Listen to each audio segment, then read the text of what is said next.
Alright, so now let's discuss question number 38, and here's what question number 38 says.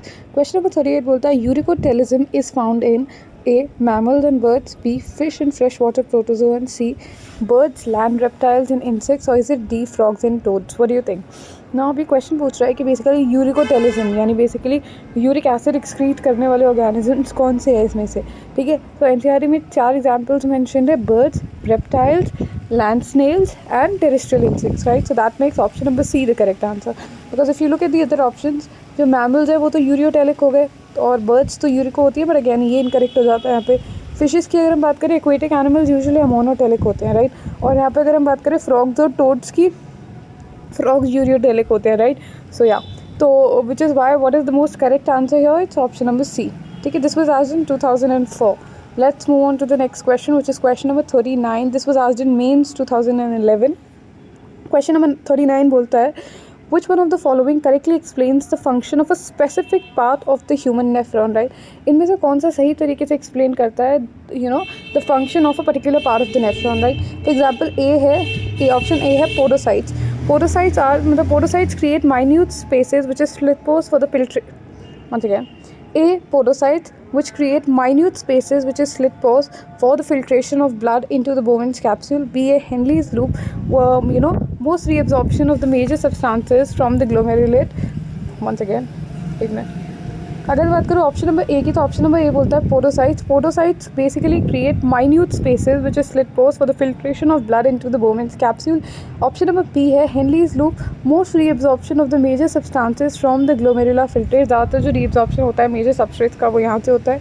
Option number C है DCT, reabsorption of potassium ion into the surrounding blood capillaries. और option number D है efferent arteriole, this carries the blood away from the glomerulus towards the renal vein. Now you have to mark the correct one, right.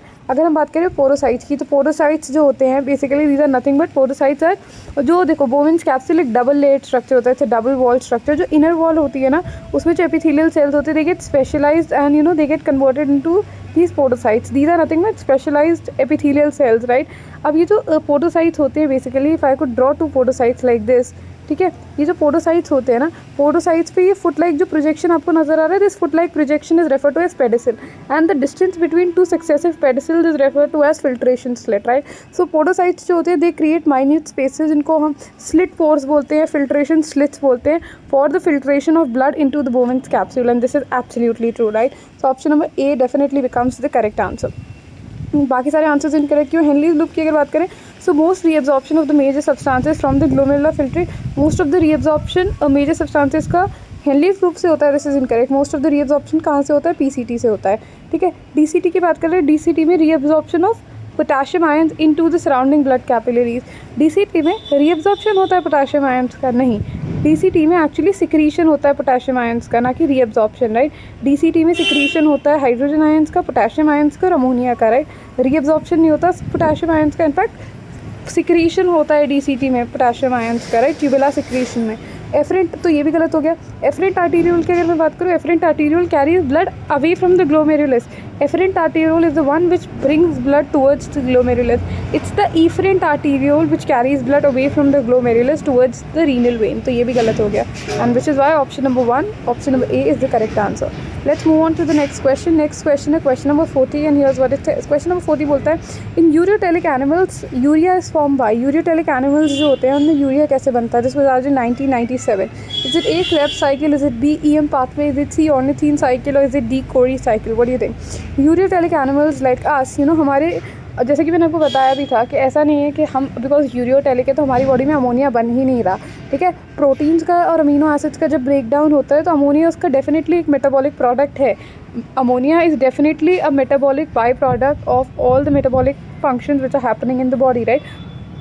Once again अब ऐसा नहीं है कि हमारी body में ammonia बन नहीं रहा है, जब भी अमीनो एसिड्स का ब्रेक डाउन होता है तो उस पूरे प्रोसीजर के दौरान ammonia is definitely synthesise in the body, but because ammonia इतना ज़्यादा टॉक्सिक है कि उसके रिमूवल के लिए we require a lot of amount of water, we require a large amount of water, and as terrestrial organism we can not afford to lose so much water, which is why हम इस ammonia को convert कर देते हैं urea में, ठीक है। और यूरियोटेलिक एनिमल्स में तो जो अमोनिया का कन्वर्जन होता है यूरिया में, this is referred as ornithine cycle.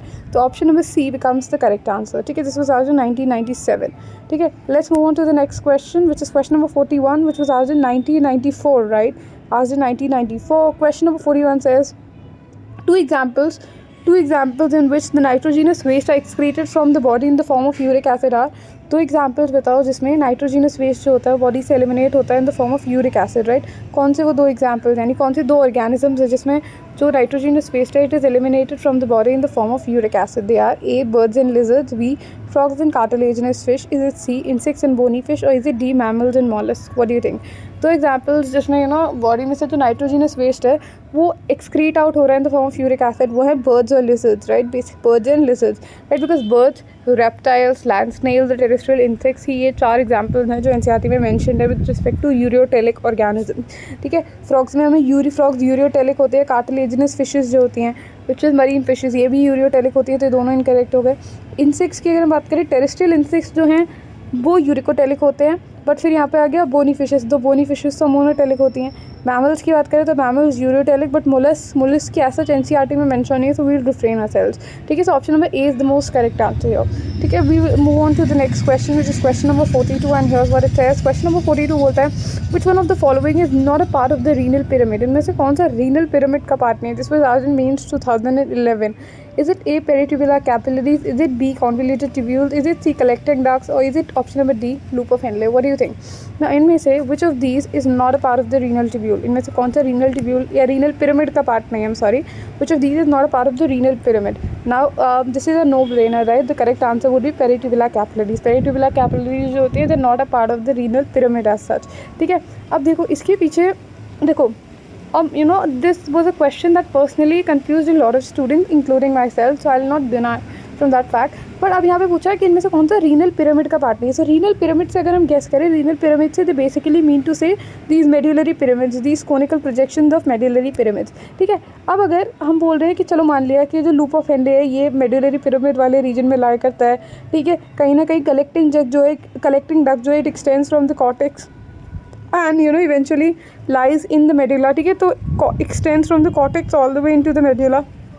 But बात आ जाती है कॉन्वोल्यूटेड ट्यूब्यूल्स की, बिकॉज एनसीईआरटी में तो क्लियरली मेंशन्ड है कि जो पीसीटी है और डीसीटी है, ठीक है, PCT and DCT they both lie in the cortical region, right. तो इनफैक्ट आइडियली तो वो भी पार्ट नहीं होने चाहिए रीनल पिरामिड का, बट एक्चुअली में देखो पीसीटी और डीसीटी की अगर हम बात करें देखो, ठीक है, तो अगर मैं पीसीटी की ज़्यादा मैंने आपको स्टार्टिंग में भी बताया था, पीसीटी जो एक्चुअली होती है ये बोमेंस कैप्सूल हो गया, मान लो बोमेंस कैप्सूल से जो कॉन्वोल्यूटेड स्ट्रक्चर निकलता है दिस इज पीसीटी। अब पीसीटी का एक स्ट्रेट पार्ट होता है, पीसीटी का एक स्ट्रेट पार्ट होता है, ठीक है, विच डिसेंड्स इनटू द मेडुला, जिसको हम पार्स रेक्टा बोलते हैं। तो कहीं ना कहीं convoluted tubules are also lying in the convoluted tubules are also lying in the medullary pyramid। But यहीं पे अगर मैं बात करूँ पेरिट्यूबुलर कैपिलरीज की, तो पेरिट्यूबुलर कैपिलरीज मेजरली जो बोमेंस कैप्सूल पीसीटी और डीसीटी के अराउंड होती है वो कॉर्टेक्स वाले रीजन में ही होती है, hence they are not a part of the renal pyramid, and that's what ideally makes option number A the correct answer. Personally if you ask me, not a very plausible explanation, but there's nothing better that you can think of apart from this, right? Because otherwise the question has not been constructed properly. So yeah, we'll go with this, right? I hope this is clear to everybody. Okay, let's move on to the next question, which is question number 43, and here's what it says. Question number 43 बोलता है the basic functional unit of a human kidney is A nephridia, B Henle's loop, C nephron, or D pyramid. What do you think? Basic functional unit क्या है human kidney की? This was asked in 1997। This is a very easy question. It is nephron, right. The basic structural and functional unit of human kidney is the nephron. I hope this is clear to everybody, ये सबको समझ आ गया, I really hope so, ठीक है। Let's move on to the next question which is question number 44, and here's what question number 44 says. Question number 44 बोलता है the principal nitrogenous excretory compound in humans is synthesised A in kidneys but eliminated mostly through liver, B in kidneys as well as eliminated by the kidneys, C in liver and also eliminated by the same through bile, or is it option number D in the liver but eliminated mostly through the kidneys। और पूछ रहे हैं जो principal यानी main nitrogenous excretory compound है human में, पहली बात तो वही क्या है आप ये बता दीजिए। जो मेन नाइट्रोजीनियस एक्सक्रीटरी कंपाउंड है ह्यूमंस में वो है यूरिया। अब पहली बात मुझे आप बताओ यूरिया सिंथेसाइज किस में होता है? Urea is actually synthesised in the liver, right.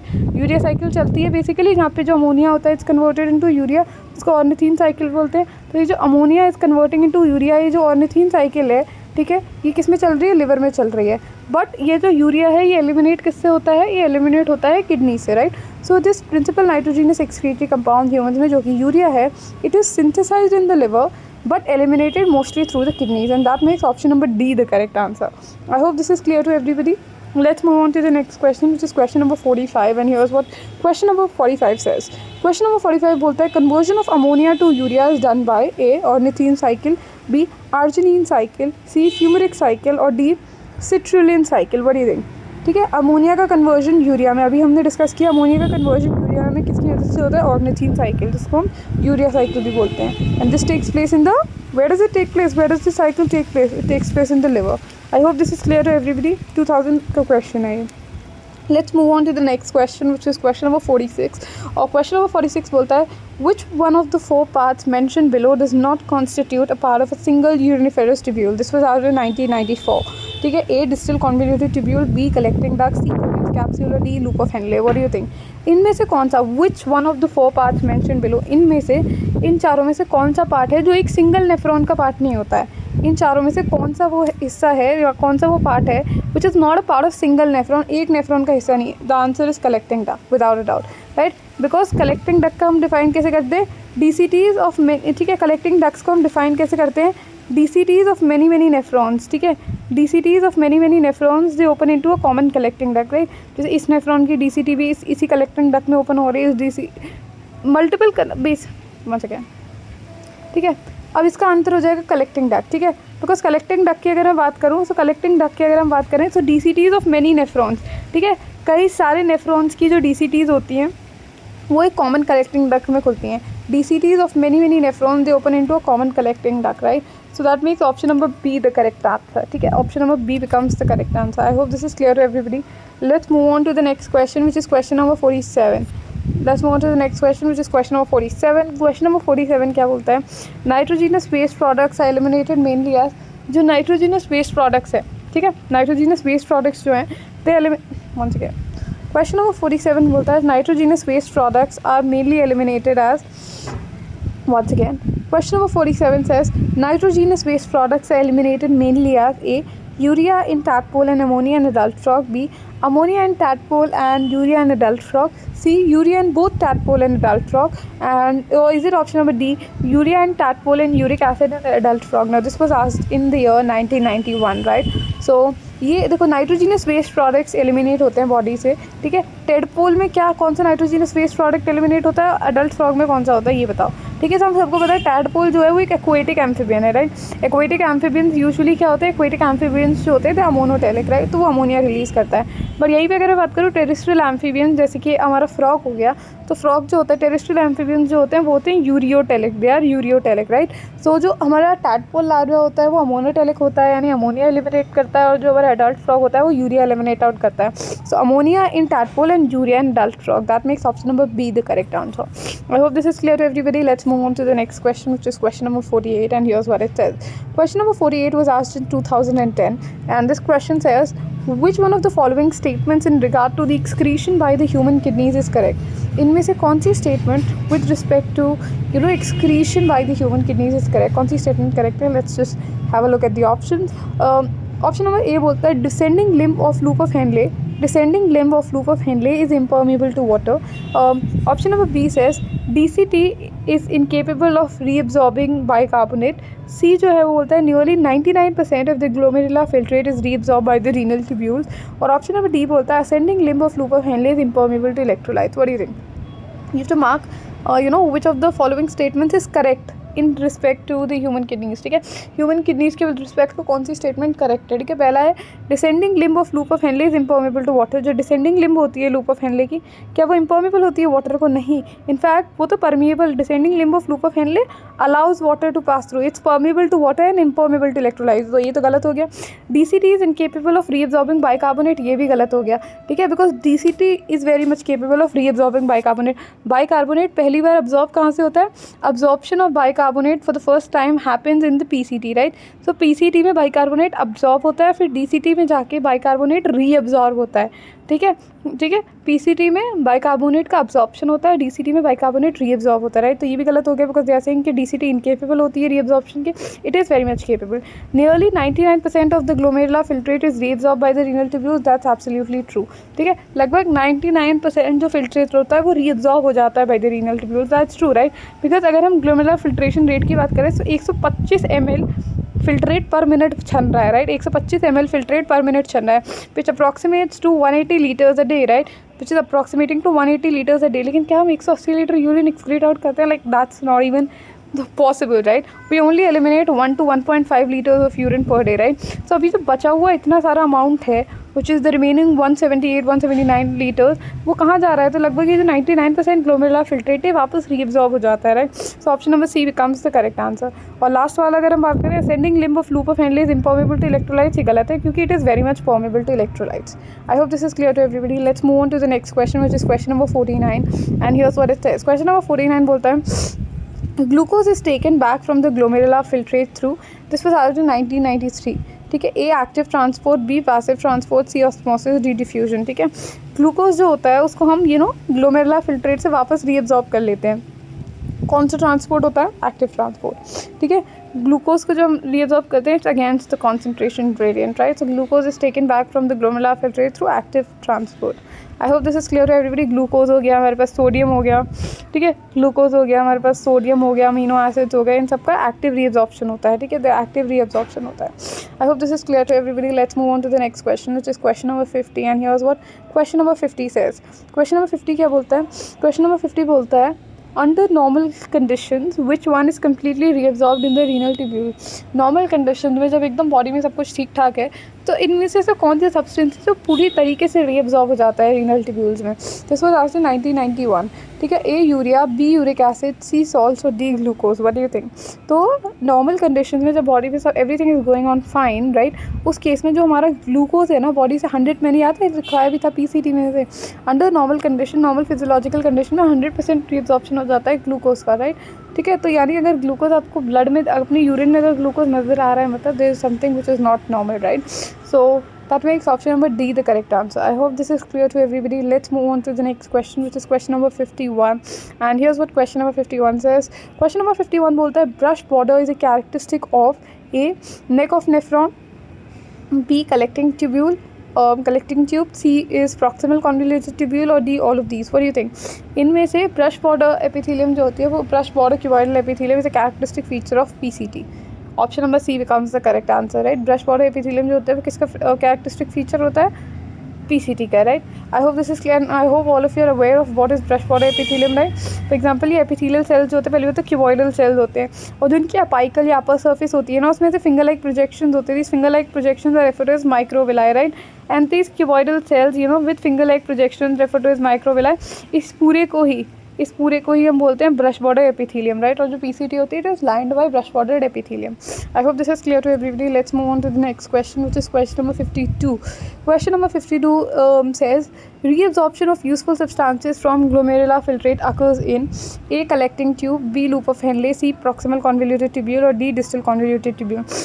reabsorption जो होता है बच्चा यूजफुल सब्सटेंसेस का reabsorption, ठीक है, रीअब्जॉर्प्शन यूजफुल सब्सटेंसेस का ग्लोमेरुलर फिल्ट्रेट से वो किस में होता है? ठीक है, collecting tube, loop of Henley, PCT या डीसीटी. कमान रीअब्जॉर्प्शन मेनली जो मेजर लाइक 70 से 80% लगभग इलेक्ट्रोलाइट्स और वाटर मेनली किससे रीअब्जॉर्ब होते हैं? PCT. So the reabsorption of useful substances mainly occurs via PCT. So option number C becomes the correct answer. This was asked in 1989, right. So you can imagine the range of questions that we are covering all the way from 1980s let's say, ठीक है, till the very recent questions. ठीक है, अगर अब मैं बात करूँ question number 53 की. So question number 53 says the net pressure gradient that causes the fluid to filter out of the glomerula into the capillary. One second, what am I saying? थोड़ी सी गलती हो गई एक में. All right, so now let's read question number 53. और question number 53 बोलता है the net pressure gradient that causes the fluid to filter out of the glomeruli into the capsule is A 50 mmHg, B 75 mmHg, C 20 mmHg और D 30 mmHg. What do you think बचा? इनमें से question पूछ रहा है कि net pressure gradient जो actually जो ग्लोमेरुलर फिल्ट्रेट है उसे छनने में मदद करता है, राइट। बिकॉज हम सबको पता है देर आर फेवरिंग प्रेशर्स, जो मतलब कुछ प्रेशर्स होते हैं जो फेवर कर रहे होते हैं इसको, but then there are pressures which are opposing this as well, right. तो नेट प्रेशर देखो कौन डिसाइड करता है एक्चुअली में, net pressure is actually the glomerular hydrostatic pressure, right. जो इंक्रीज प्रेशर होता है ग्लोमेरुलस में, this is actually promoting ultra filtration. But फिर कुछ अपोजिंग प्रेशर्स भी तो होते हैं, जैसे कि जो क्या कहते हैं ग्लोमेरुलस में जो ब्लड फ्लो कर रहा होता है उसमें कुछ सल्यूट्स डिजॉल्व होते हैं, they are exerting in opposite pressure, जो अपोज कर रहे होते हैं ग्लोमेरुलर फिल्ट्रेशन को। तो यहाँ होती है हमारी बोवेंस कैप्सूल। बोवेंस कैप्सूल में कुछ फिल्ट्रेट तो प्रेजेंट होता है, so this filtrate will prevent more filtrate from entering, right. तो ये भी कहीं ना कहीं एक अपोजिट प्रेशर लगाता है, अपोजिंग प्रेशर, ठीक है। तो वो नेट प्रेशर जो एक्चुअली में इवेंचुअली अल्ट्रा फिल्ट्रेशन करा देता है वो कितना होता है एक्चुअली में, एक रेंज है, right. The value ranges from 10 mmHg to 20 mmHg, ठीक है। बिकॉज बायो में एग्जैक्ट डेटा तो ऐसा कुछ नहीं होता, you can not pinpoint at a specific value because we are dealing with living organisms here, right. So जो value होती है that ranges from 10 mmHg to 20 mmHg, और जो नेट प्रेशर होता है, this net pressure only forces the filtrate from the glomerulus to eventually flow into the Bowman's capsule. So option number C becomes the correct answer. I hope this is clear to everybody. This was asked in 2005. I hope this is clear to everybody. Let's move on to the next question, which is question number 54. ठीक है, let's move on to the next question, question number 54। Question number 54 क्या बोलता है? Question number 54 बोलता है, if Henle's loop were absent from mammalian nephron, which one of the following is to be expected? This was asked in 2003. A, there'll be no urine formation. B, there'll be hardly any change in the quality and quantity of urine formed. C, the urine will be more concentrated. Or is it option number D, the urine will be more diluted? What do you think? अगर Henle's loop ना हो, ठीक है, nephron में, तो क्या ही हो जाएगा, लाइक क्या ही हो जाएगा बताओ। अगर मान लो हेनलीज लूप नहीं है, ठीक है, so what do you think might happen? There will be no urine, ऐसा तो नहीं है कि यूरिन होगी ही नहीं, तो ये तो गलत हो गया। There will be hardly any change in the quality and quantity of the urine, कोई फ़र्क ही नहीं पड़ेगा, ये तो गलत है, ठीक है। The urine will be more concentrated और the urine will be more diluted. अब आप मुझे बताओ, अब देखो, to answer question like this you will have to get back to the basics, और आपको समझना पड़ेगा कि हेनलीज लूप एक्चुअली करता क्या था। Henle's loop along with vasa recta help in the counter current mechanism. वो काउंटर करेंट मैकेनिज्म का पूरा like what was the crux of counter mechanism? To concentrate the urine, right, because we can not afford to lose so much water, right. तो अगर Henle's loop नहीं है, यानी counter current hamper होगा, counter current hamper होगा तो urine concentrate नहीं हो पाएगा, urine will not be concentrated. तो अगर हेनलीज लूप एब्सेंट हो जाएंगे, मान लो अगर यूरिन कॉन्सेंट्रेट ही नहीं हो पाएगा, अगर हेनलीज लूप नहीं होगा तो यूरिन कॉन्सेंट्रेट नहीं हो पाएगा, तो अब जो यूरिन एलिमिनेट होगी that will be more diluted. So option number D becomes the correct answer. So these are not question which can be just answered just by mugging up the concept, which is why I always pay special emphasis to understand the concept, right, because that is what helps you in the long run, right। अगर हम बात करें question number 55 की, अब question number 55 बोलता है, concentration of urine depends upon which organ? This was asked in 2000. A, Bowman's capsule. B, length of Henle's loop. C, PCT. और D, network of capillaries arising from the glomerulus. Concentration जो होता है urine का वो किस पे depend करता है? Concentration of urine depends on which organ? Is it A, Bowman's capsule, B, Henle's loop, और पीसीटी, या फिर network of capillaries rising from the glomerulus? What do you think? Now the correct answer, this is a no brainer, is length of Henle's loop, right. कहीं ना कहीं हेनलीज loop और जो वासा रेक्टा होती हैं वही they are running parallel to each other, वो पूरा काउंटर करंट बनाती हैं। I hope this is clear everybody. वो पूरा काउंटर करंट बनाती हैं, they are responsible for that, right. So Henle's loop is the one which is responsible for producing concentrated urine, right. I hope this is clear to everybody. Let's move on to the next question, which is question number 56, and here's what question number 56 says. Question number 56 बोलता है, which one of the following statements is correct with respect to kidney function regulation? Means 2011, ठीक है, once again. Now comes question number 56, and here's what question number 56 says. Question number 56 बोलता है, which one of the following statements is correct with respect to kidney function regulation? This was asked in mains 2011. Very interesting question. I would want all of you to pay attention to this, ठीक है, अच्छा question है, ठीक है। Question बोलता है कि इनमें से कौन सा करेक्ट है with respect to kidney function regulation, ठीक है। ए है, when someone drinks lot of water, ADH release is suppressed. B है, exposure to cold temperature stimulates ADH release. C है, an increase in glomerular blood flow will stimulate the formation of angiotensin II. और option number D है, during summer when body loses a lot of water by evaporation, the release of ADH is suppressed, ठीक है। Now these are the kind of questions that I love solving in biology, because these are analytical questions based on your understanding of the concept, right। तो ये mains में पूछा गया था, जब AIBMTs होते थे, ठीक है, तो उसके मेंस में पूछा गया था, बताओ मुझे कि कौन सा सही है। देखो, the correct answer if I were to tell you is option number A, ठीक है। When someone drinks a lot of water ADH release is suppressed, ठीक है। अब चाहूँ तो मैं यहाँ पे इसको ऐसे रटा रटा छोड़ सकती हूँ, लेकिन that's not what we are here for, right. Because आप अपना टाइम इन्वेस्ट कर रहे हो, so I would want to give that dedicated time and try and explain you the concept. अब देखो ध्यान से समझना, ठीक है। Listen to me closely. When someone drinks a lot of water ADH release is suppressed. अब देखो क्या होता है, when you drink large amount of water, जब आप बहुत सारा पानी पीते हो बेसिकली, ठीक है, तो आपकी ब्लड वॉल्यूम इंक्रीज हो जाती है, ठीक है। ऐसे ही याद करें तो ब्लड वॉल्यूम इंक्रीज हो जाती है। ब्लड वॉल्यूम इंक्रीज हो जाती है यानी ब्लड में जो ऑस्मोलैरिटी है, ब्लड का जो कॉन्सेंट्रेशन है, कॉन्सेंट्रेशन ऑफ सल्यूट्स, राइट, ठीक है, ऑस्मोलैरिटी जो है दैट डिक्रीजेस, यानी कॉन्सेंट्रेशन ऑफ ब्लड कहीं ना कहीं डिक्रीज हो जाता है। Now this is actually detected by the osmo receptors, ठीक है। अब जब भी ऑस्मोलैरिटी में कोई भी चेंजेस आएंगे तो ऑस्मो रिसेप्टर्स उससे डिटेक्ट करेंगे, स्पेशली अगर डिक्रीज आएगा ऑस्मोलैरिटी में। This is something which is detected by the osmo receptors, right. Osmo receptors कहाँ प्रेजेंट होते हैं, द हाइपोथैलेमस, ठीक है। Now this decreased osmolarity is detected by the osmo receptors in the hypothalamus. अब hypothalamus से signal किसके पास जाएगा, posterior pituitary के पास जाएगा, और पोस्टीरियर पिट्यूटरी से बोला जाएगा to stop the release of ADH, right. once again अब देखो आइडियली बच्चा क्या होता है, देखो when you drink a lot of water, जब आप बहुत सारा पानी पीते हो, तो जब आप बहुत सारा पानी पीते हो तो आपका देखो ब्लड वॉल्यूम इंक्रीज़ हो गया। अब ब्लड वॉल्यूम इंक्रीज़ हो गया, ब्लड का वॉल्यूम इंक्रीज़ हो गया, ठीक है। ब्लड का वॉल्यूम अच्छा खासा इंक्रीज़ हो गया, ठीक है। तो ऑस्मोलैरिटी होती है ब्लड की, यानी कॉन्सेंट्रेशन जो होती है ब्लड की, दैट डिक्रीजेज।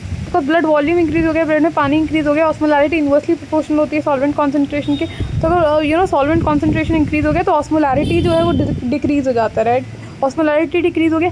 अब इस चेंज को कौन डिटेक्ट करते हैं, ऑस्मो रिसेप्टर्स जो प्रेजेंट होते हैं हाइपोथैलेमस में। Once the osmoreceptors detect कि अच्छा ब्लड वॉल्यूम अच्छा खासा हो गया है, तो ऑस्मो रिसेप्टर्स जो होते हैं हाइपोथैलेमस में वो सिग्नल करते हैं पोस्टीरियर पिट्यूटरी, क्योंकि पोस्टीरियर पिट्यूटरी बस अब ADH को रिलीज़ मत करो, suppress the release of ADH, ठीक है। क्यों ADH का काम क्या होता है, anti diuresis, basically it prevents loss of water through urine, right. और जब हमें पता है कि अब हमने बहुत सारा पानी पी लिया है तो ब्लड वॉल्यूम अगर इंक्रीज हमारा हो गया है तो ठीक है, अब ADH अगर और ज़्यादा पानी रीअब्जॉर्ब करेगा तो पूरा का जो वाटर आयनिक बैलेंस है वो डिस्टर्ब हो जाएगा, ठीक है। तो osmo receptors basically posterior pituitary को सिग्नल करते हैं कि suppress the release of ADH। अब देखो ADH कम हो जाएगा, रिड्यूस ADH, ठीक है, तो रिड्यूस वाटर रीअब्जॉर्प्शन होगा, सो जो अपना ये पूरा कॉन्सेंट्रेशन है will be back to normal, right. So A becomes the correct answer. Now let's have a look at as to why others are not the correct answer. बाकी correct क्यों नहीं है।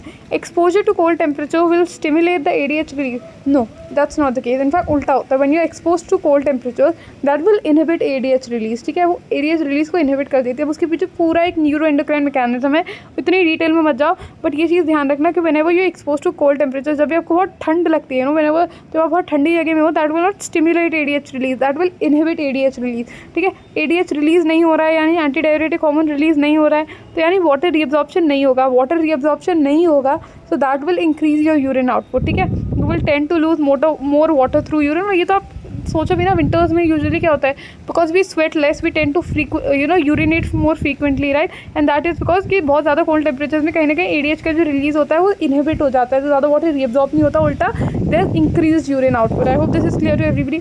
अब मैं बात करूँ अगर ऑप्शन नंबर सी की, ऑप्शन नंबर सी बोलता है an increase in glomerular blood flow will stimulate the formation of angiotensin 2, increase in GFR, ठीक है। यह क्वेश्चन बोल रहा है अगर जब GFR इंक्रीज हो जाता है that is what activates angiotensin 2, नहीं उल्टा होता है। इनफैक्ट एक्चुअली में जब डिक्रीज GFR होता है यानी ग्लोमेरुलर फिल्ट्रेशन के रेट जो होता है वो कम हो जाता है, तो कहीं ना कहीं JG सेल्स इसको डिटेक्ट कर लेते हैं, दे स्टार्ट सिक्रीटिंग रेनिन, ठीक है, which ultimately leads to the formation of angiotensin 2, right. So increase in GFR is not what stimulates angiotensin 2, it's उल्टा, in fact it's the decrease in GFR which stimulates the RAS mechanism and eventually the formation of angiotensin 2, ठीक है, तो ये भी गलत हो गया। During summer when body loses lot of water by evaporation release of ADH is suppressed, ठीक है। गर्मियों में जब बॉडी में से बहुत सारा पानी लॉस हो जाता है, ठीक है, सो ADH का रिलीज जो है वो सप्रेस हो जाता है। What do you think. अब देखो क्या होता है यूजुअली, अगर आप ध्यान दो तो बच्चा गर्मियों में क्या होता है ना, गर्मियों में अब बिकॉज जब देखो यह बोल रहे हैं body loses lot of water by evaporation, of course बहुत पसीना आता है, बहुत सारा पानी लॉस हो गया। अब वाटर लॉस हो गया तो बेसिकली जो ब्लड की वॉल्यूम है वो डिक्रीज़ हो गया, यानी ब्लड में वाटर डिक्रीज़ हो गया। अब हमें अगर ब्लड वॉल्यूम को बैक टू नॉर्मल लाना है तो बेसिकली क्या होगा, ब्लड वॉल्यूम को अगर बैक टू नॉर्मल लाना है तो हम हाइपोथैलेमस के पास ही सिग्नल जाएगा। हाइपोथैलेमस बेसिकली पोस्टीरियर पिट्यूटरी को बोलेगा कि एडीएच को रिलीज कर, बिकॉज ऑलरेडी बहुत वाटर लॉस हो चुका है, यानी अब हमें वाटर को रीअब्जॉर्ब करना पड़ेगा ब्लड वॉल्यूम को बैक टू नॉर्मल लाने के लिए। तो एडीएच रिलीज होता है, the release of ADH pretty much helps in conservation of water, conserve कर लेगा वाटर को, बिकॉज वाटर रीअब्जॉर्ब कर लेगा, तो हेंस वाटर को कंजर्व कर लेगा, पानी को कंजर्व कर लेगा, तो overall blood volume will come back to normal. तो जो एडीएच का रिलीज है वो सप्रेस नहीं हो जाता, in fact it gets stimulated, the release of ADH is stimulated. ठीक है, तो ये भी गलत हो गया। So the correct answer is option number A, and now you know the reason why. Let's move on to the next question, which is question number 57. Question number 57 बोलता है Angiotensinogen is a protein produced and secreted by, this was asked in 2006. A. Juxtaglomerular cells, B. Macula densa cells, C. Endothelial cells which line the blood vessels, or is it D. liver cells? What do you think बच्चा? जो angiotensinogen है, angiotensinogen जो है वो एक protein है जो कौन प्रोड्यूस करता है? एंजियोटेंसिनोजन एक्चुअली में जो प्रोटीन है it's actually produce by the liver cells. Angiotensinogen जो होता है वो कौन प्रोड्यूस करता है? लिवर सेल्स प्रोड्यूस करते हैं। तो option number D becomes the correct answer. If you look at the next question, which is question number 58, and here's what question number 58 says. Question number 58 भी एक इंटरेस्टिंग क्वेश्चन है, ठीक है, ये 1994 का है, ठीक है। The question says if excess water passes out from the tissue without being restored by the kidneys, the cells would A. burst open and die, B. take water from the plasma, C. not be affected at all, or is it D. shrivel and die? What do you think? अब देखो, इसको समझने की कोशिश करना। देखो, अब यहाँ बोल रहे हैं अगर एक्सेस वाटर पास आउट हो जाए फ्रॉम द टिश्यूज़, यानी सेल्स से और टिश्यूज़ से अगर बहुत ज़्यादा वाटर निकल के बाहर चला जाए, बहुत ज़्यादा वाटर लॉस हो जाए विदाउट बीइंग रिस्टोर्ड इन सच अ वे कि किडनीज इस वाटर का, अगर ये वाटर लॉस हो गया ना, इनमें से वाटर निकल गया है, तो किडनी से वापस रीअब्जॉर्ब नहीं कर पा रही हैं, तो क्या होगा इवेंचुअली क्या होगा? The cells will shrivel and die. अब देखो समझने की कोशिश करते हैं, how does it exactly happen. अब देखो, अगर मान लो इन जनरल अगर मान लो किडनी से मतलब इन जनरल बॉडी में ना बहुत सारा मान लो कि वाटर लॉस हो रहा है, right, and the kidneys are unable to restore the water, right, kidneys are failing to restore water, kidneys जो है पानी को रिस्टोर ही नहीं कर पा रही हैं। तो जो कहीं ना कहीं जो आपका पूरा बॉडी फ्लूइड बैलेंस है ना वो बहुत ज़्यादा इंपैक्टेड हो जाएगा, क्योंकि वाटर लॉस हो रहा है, किडनीज वाटर रीअब्जॉर्ब कर ही नहीं पा रही है, ठीक है। तो उस केस में बच्चा क्या होता है ना, उस केस में मान लो हमारा सेल है, सेल्स में हमारा साइटोप्लाज्म है, सेल्स जो है हमारे सेल्स में साइटोप्लाज्म है, साइटोप्लाज्म में अच्छा खासा अमाउंट ऑफ वाटर है, water is one of the most important inorganic chemicals which is present in the cell, right. तब क्या होता है ना, जब मान लो बॉडी फ्लूइड्स इतना ज़्यादा इम्पैक्ट हो जाते हैं, तो the water from the cells, water from within the cells will move to the extracellular space, ठीक है। जो सेल्स के अंदर का जो पानी होता है, ठीक है, वो मूव कर जाता है to the surrounding extracellular fluid, जो एक्स्ट्रा सेल्युलर टिश्यू फ्लूइड है, राइट। और फिर टिश्यू फ्लूइड से इवेंचुअली कहाँ मूव कर जाता है, हमें पता है tissue fluid eventually joins the normal circulation, और इवेंचुअली यहाँ टिश्यू फ्लूइड से वापस ये नॉर्मल ब्लड फ्लो में एंटर कर जाता है, राइट। तो इवेंचुअली यहाँ से क्या हुआ, ये क्यों किया जा रहा है, ये बॉडी फ्लूइड, ये ब्लड वॉल्यूम को रिस्टोर करने के लिए, ठीक है। तो ब्लड वॉल्यूम तो ऐसे कहीं ना कहीं रिस्टोर हो गया कि मान लो सेल्स से जो पानी है निकल के वो उसके सराउंडिंग एक्स्ट्रा सेलुलर फ्लूइड में गया, और वहाँ से वो इवेंचुअली नॉर्मल ब्लड वेसल्स वगैरह में चला गया। तो ओवरऑल ब्लड का वॉल्यूम बॉडी रिस्टोर करने की कोशिश कर रही है, but the loss of water from the cells, ठीक है। अब वाटर परमानेंटली लूज हो गया सेल्स से, ठीक है। इसको एक्चुअली में ना क्रिनेशन बोलते हैं, क्रिनेशन या श्रिवलिंग बोलते हैं, जिससे इवेंचुअली क्या हो जाएगा, सेल से पानी निकल गया, सेल्स पिचक जाएगा, and this will impair the function and this might eventually lead to death, right. Cells में सारा पानी निकल गया तो सेल्स अपने नॉर्मल मेटाबॉलिक फंक्शंस को कैरी आउट ही नहीं कर पाएंगे, hence the cells will shrivel and die. I hope this is clear to everybody. Let's move on to the next question. Let me see how many more questions are we left with. We're left with, I think, okay, so 64. Not a lot of questions. We are almost going really well.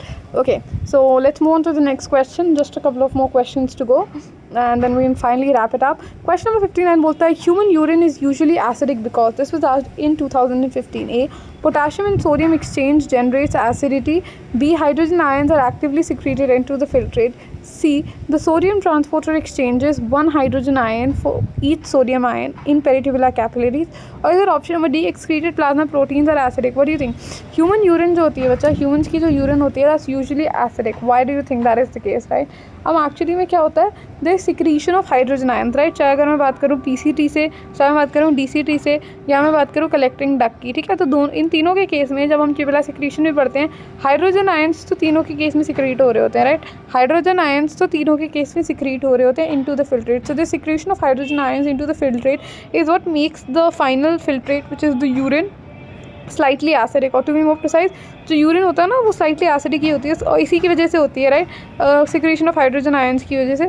और urine slightly acidic है तो उसका pH around 6 होता है, right. So it is because the hydrogen ions are being actively secreted into the filtrate. So option number B becomes the correct answer. I hope this is clear to everybody. Option number B becomes the correct answer. इतना सबको समझ आ गया? Let's move on to the next question which is question number 60 and here's what question number 60 says. Question number 60 क्या बोलता है? Question number 60 बोलता है what will happen if the stretch receptors of the urinary bladder wall are totally remove. क्या होगा अगर जो stretch receptors हैं, क्या होगा अगर जो स्ट्रेच रिसेप्टर्स हैं यूरिनरी ब्लैडर की वॉल पे, स्ट्रेच रिसेप्टर्स जो हैं यूरिनरी ब्लैडर की वॉल पे, अगर उन्हें हमें कम्प्लीटली हटा दूँ तो what do you think will happen? This was asked in 2009, very interesting question again. A, micturition will continue. B, urine will continue to collect normally in the bladder, ठीक है। C, there will be no micturition. और D, urine will not collect in the bladder at all. What do you think क्या होगा? देखो, अगर stretch receptors हटा दिए जाएँ, स्ट्रेच रिसेप्टर्स हटा दिए जाएंगे तो देखो there will be no maturation at all. अब आप इसको समझो, इसके पीछे का पूरा मैकेनिज्म एक्चुअली में क्या भी पता हो। मैच्योरेशन जो है it's reflex which is initiated by stretching of stretch receptors. Micturition start ही कैसे होता है, एक बार जब अ सर्टेन, लेट्स से ये स्ट्रेच रिसेप्टर्स प्रेजेंट है वॉल में, एक बार certain level of urine gets filled in the bladder. So what basically happens is these stretch receptors ये स्ट्रेच हो जाते हैं, stretch receptors, and this is how the micturition process gets initiated. यहाँ से एक सिग्नल मिल जाता है। So if the stretch receptors are remove, ठीक है, अगर स्ट्रेच रिसेप्टर्स रिमूव ही हो जाएंगे तो स्ट्रेच रिसेप्टर्स एक्टिवेट ही नहीं होंगे। जब ये स्ट्रेच रिसेप्टर्स एक्टिवेट होते थे ना, तभी ये सेंसरी न्यूरॉन्स के थ्रू जो है इन्फॉर्मेशन को भेजते थे सेंट्रल नर्वस सिस्टम के पास, और फिर central nervous system motor signals भेजता था वापस ब्लैडर को और यूरेथ्रल स्फिंक्टर्स को। बट इमेजिन अ सिनेरियो जहाँ पे स्ट्रेच रिसेप्टर्स है ही नहीं, स्ट्रेच रिसेप्टर्स रिमूव हो जाएंगे। अगर स्ट्रेच रिसेप्टर्स है ही नहीं तो ये जो है nothing what will get activated, अब कुछ एक्टिवेट होगा ही नहीं, ठीक है, कुछ है ही नहीं, कुछ स्टिमुलस आएगा ही नहीं, तो जो सेंट्रल नर्वस सिस्टम है it will not receive any signals, ठीक है, रिगार्डिंग द ब्लैडर्स फुलनेस, ठीक है। ब्लैडर फुल होता है, स्ट्रेच रिसेप्टर्स स्ट्रेच होते हैं, वो एक्टिवेट होते हैं, तभी तो वो सेंसरी सिग्नल्स भेजते हैं। बट अगर मान लो ये स्ट्रेच रिसेप्टर्स है ही नहीं तो ब्लैडर कितना भी फुल हो जाए सेंट्रल नर्वस सिस्टम को तो कोई ये बताने वाला है ही नहीं, right. So maturation will not happen at all, maturation would be really hampered. Okay, so option number C becomes the correct answer. I hope this is clear to everybody. Let's move on to the next question, which is question number 61, and here's what question number 61 says. Question number 61 बोलता है a person who's on a long hunger strike and is surviving only on water will have A, less amino acid in his urine, B, more glucose in his blood, C, less urea in his urine, or option number D, more sodium in his urine. What do you think?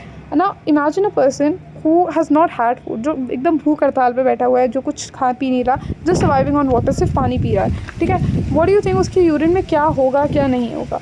अब the correct answer to this question is less urea in his urine, and I would want to give you all a couple of minutes to think about it. What do you think? कैसा क्यों होगा? अब देखो, usually क्या होता है ना, जब आप हंगर स्ट्राइक पे हो, ठीक है, आप कुछ खा नहीं रहे हो, बेसिकली पहले बताओ आपकी बॉडी में ग्लूकोज तो है ही नहीं, ठीक है, ग्लूकोज तो है ही नहीं बिकॉज आप कुछ खा ही नहीं रहे हो ज़्यादा, तो ग्लूकोज का ऐसा मेजर कोई बहुत ज़्यादा ब्रेक डाउन होगा नहीं, ग्लूकोज का मेजरली ऐसे कोई ब्रेक डाउन होगा नहीं। तो यूजुअली बॉडी क्या करती है, बॉडी फैट्स का ब्रेक डाउन करती है, फैट्स का ब्रेक डाउन करती है, ठीक है, टू गेट एनर्जी। फैट्स का बीटा ऑक्सीडेशन होता है तो कीटोन बॉडीज़ वगैरह बनती है, ठीक है। नॉट जस्ट दैट, जो ब्रेक डाउन होता है अमीनो एसिड्स का, बेसिकली यूरिया कैसे बनता है, ठीक है, अब बिकॉज आप कुछ इंटेक कर ही नहीं रहे हो तो प्रोटीन्स का ब्रेक डाउन भी नहीं होगा, there is no break down of proteins as well, right. Let's do it once again, ठीक है। अब imagine a scenario when the person is in hunger strike, ठीक है, यानी जब आप भूख हड़ताल पे हो तो ना तो आप कार्बोहाइड्रेट्स ले रहे हो, ना फैट्स ले रहे हो, ना प्रोटीन्स ले रहे हो, राइट। अब मान लो बॉडी में कार्बोहाइड्रेट्स या ग्लूकोज नहीं है तो ग्लूकोज का एज सच ब्रेक डाउन नहीं होगा, ठीक है। अब बॉडी में जितने भी स्टोर्ड फैट्स हैं, जो फैट स्टोर हो गया है, उसका बीटा ऑक्सीडेशन करा के आप थोड़ी एनर्जी प्रोड्यूस कर सकते हो। बट बिकॉज आप कुछ खा पी नहीं रहे हो तो ना तो ग्लूकोज का इंटेक हो रहा है, ना प्रोटीन का इंटेक हो रहा है, सो सेंस नो प्रोटीन इंटेक, ठीक है, प्रोटीन इंटेक नहीं है ना, अमीनो एसिड्स नहीं है बॉडी में। और हम सबको पता है जब अमीनो एसिड्स का ब्रेक डाउन होता है तभी तो यूरिया प्रोड्यूस होता है, राइट। तो whenever amino acids are broken down, amino acids हम सबको पता है, अमीनो एसिड्स का जनरल फॉर्मूला होता है CCOH NH2, ठीक है, यहाँ एक हाइड्रोजन आयन और यहाँ एक R वेरिएबल ग्रुप होता है। अब देखो अमीनो एसिड का जब ब्रेक डाउन होता है तो इसमें जो NH2 अमीनो ग्रुप होता है ना, ये रिमूव हो जाता है, ठीक है, जिसको हम डीअमाइनेशन बोलते हैं, इट्स कॉल्ड एज डीअमाइनेशन। और ये जो डीअमाइनेशन में बेसिकली क्या होता है, फिर ये जो NH2 ग्रुप है ये इवेंचुअली किस में कन्वर्ट हो जाता है, NH3 ग्रुप, यानी अमोनिया में कन्वर्ट हो जाता है। फिर this ammonia is further converted to urea, ammonia जो है इवेंचुअली कन्वर्ट हो जाती है यूरिया में in the liver, right. And because आप इमेजिन करो there is a scenario wherein the person is only surviving on water, तो glucose intake नहीं है, फैट्स इंटेक नहीं है, प्रोटीन इंटेक नहीं है, तो इवेंचुअली प्रोटीन इंटेक नहीं है तो प्रोटीन का ब्रेक डाउन नहीं होगा, प्रोटीन का ब्रेक डाउन नहीं होगा तो ऐसा यूरिया भी इतना ज़्यादा नहीं बनेगा, and hence there is less urea in the urine. ठीक है, so option number C becomes the correct answer. I hope this is crystal clear to everybody. ठीक है, let's move on to the next question, which is question number 62, right? This is the third last question if I'm not wrong. Question number 62 बोलता है, a person is undergoing prolonged fasting. His urine will found to contain abnormal quantities of this was asked in 2005. A fats, B amino acids, C glucose, D ketones. What do you think? ठीक है, अब देखो जैसे कि बिल्कुल बहुत similar condition है. मान लो जो इंसान है वो फास्ट रख रहा है ना, बहुत टाइम से भूखा है, ठीक है, व्रत है उसका, तो his urine will found to contain abnormal quantities of, उसकी यूरिन में क्या ज़्यादा प्रेजेंट होगा. मान लो इंसान फास्टिंग कर रहा है, ठीक है, तो यूजुअली बॉडी में कार्ब्स वगैरह कुछ है नहीं, तो protein, basically body loves carbohydrates, right. तो अब बिकॉज उसने कुछ खाया पिया नहीं, वो भूखा है, तो ठीक है, बॉडी में कार्बोहाइड्रेट्स है नहीं, यानी ग्लूकोज है नहीं, तो ग्लूकोज का ब्रेकडाउन नहीं करेगा. ठीक है, तो अब क्या बचा, बॉडी के एनर्जी सोर्स है stored fats in the body. So body will switch to the fats, ठीक है, which are stored in the body, right. Now the fats will act as the main energy source. और हम सबको पता है जब fats का बीटा ऑक्सीडेशन होता है तो कीटोन बॉडीज़ बनती हैं. ठीक है, सो अगर मान लो जो इंसान है बहुत समय से भूखा है, तो उसका जो यूरिन होगा उसमें बहुत ज़्यादा क्या प्रेजेंट होगा, lot of ketone bodies will be present, because fats का ब्रेकडाउन होगा. सेल्स को एनर्जी तो चाहिए ही ना, अब ग्लूकोज नहीं है, प्रोटीन्स नहीं है, तो जो स्टोर्ड फैट्स है वो उसी को ब्रेक डाउन करना चालू करता है, और बाय प्रोडक्ट क्या बनता है उसका, ketone bodies. And ketone bodies will start to show up in the urine. So option number D जो है वो इसका करेक्ट आंसर है. I hope this is clear to everybody. ठीक है, अब मैं बात करूँ नेक्स्ट क्वेश्चन की, which is question number 63. Question number 63 बोलता है condition of failure of kid. Once again question number 63 बोलता है, इस आज 1998. क्वेश्चन नंबर 63 बोलता है condition of failure of kidney to form urine is called. The condition wherein kidneys fail to form urine is called as A. anuria, B. deamination, C. uremia, or D. none of these. Now this is a no-brainer question. ये तो एकदम one word answer की तरह है कि एक ऐसी condition जहाँ पे जो किडनीज होती हैं वो यूरिन नहीं बना पाती, that is referred to as anuria. Option number A becomes the correct answer. Let's move on to the last and final question for the day, which is question number 64. And question number 64 says presence of RBC in urine is A. alkaptonuria, B. urothiasis, B. urothiasis, C. hematuria, or D. proteinuria. What do you think? This was in 1988, right? Can you tell me what is going to be the correct answer? देखो, अब usually जो हमारा urine होता है उसकी composition 1 to 1.5 litres हमारा होता है. 1 to 1.5 लीटर्स यूरिन होती है, और उसमें मेजरली यूरिया वगैरह यही सब प्रेजेंट होते हैं. बट कुछ अगर अबनॉर्मल कंपोनेंट्स दिखने लग जाएँ, जिसकी आरबीसीज हो गया, ठीक है, इस कंडीशन को हम क्या बोलते हैं, इट इज रेफर्ड एज हीमेटूरिया. ठीक है, and this is something which is not normal, right. So option number C becomes the correct answer. Presence of RBC in the urine is referred to as hematuria, and with that we have pretty much covered the entire range of questions with respect to excretory system.